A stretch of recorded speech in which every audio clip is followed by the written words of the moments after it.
यातायात व्यवस्था को दुरुस्त करने और अनियमित वाहनों पर लगाम कसने के लिए डीसीपी ट्रैफिक रविंद्र कुमार ने सोमवार को घंटाघर चौराहे का निरीक्षण किया। इस दौरान बिना स्क्वाड कोड वाले ई रिक्शा और अवैध रूप से चल रहे ऑटो पर कार्रवाई की गई। कई वाहनों को मौके पर सीज कर दिया गया। निरीक्षण के दौरान डीसीपी ने ट्रैफिक पुलिस अधिकारियों को निर्देश दिए कि मुख्य चौराहों पर अवैध वाहन संचालन बिल्कुल बर्दाश्त न किया जाए।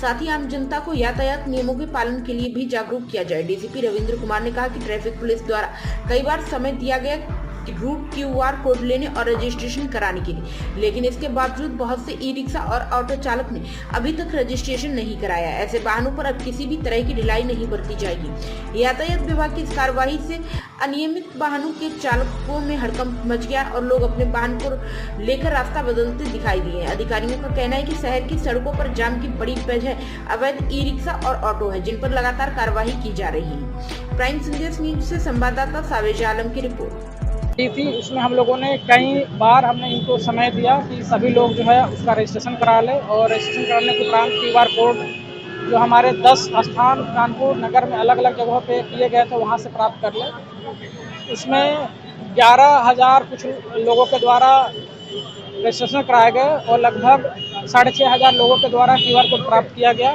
जो रूट के आधार पर उनको चलने के लिए कहा गया है। जिन लोगों ने अभी तक रजिस्ट्रेशन नहीं कराया हो, QR कोड प्राप्त नहीं किए हैं, कानपुर में व्यापक जनहित में सुगम, सुरक्षित एवं सुव्यवस्थित यातायात उपलब्ध कराने के दृष्टिकोण से इस पर कई स्तर की मीटिंग हो चुकी है, कई स्टेक होल्डर्स के साथ मीटिंग हो चुकी है। उसके बाद में यह सर्वसम्मति से एक निर्णय लिया गया कि इसको कैसे व्यवस्थित किया जाए, क्योंकि ई रिक्शा की जो संख्या है वो लगातार बढ़ रही है। उसको व्यवस्थित कैसे किया जाए और कानपुर की व्यवस्था ट्रैफिक की कैसे बेहतर हो, इसके लिए ये डिसीजन लिया गया है। और आज 1 सितंबर से हम लोग फिर से इसको इन्फोर्स करा रहे हैं। पहले भी हम लोगों ने जुलाई में किया था, लेकिन जो ई रिक्शा के जो चालक है और वो लोग हमारे पास आए थे, उन्होंने कहा था कि सर हमें कुछ दिन का समय और दिया जाए।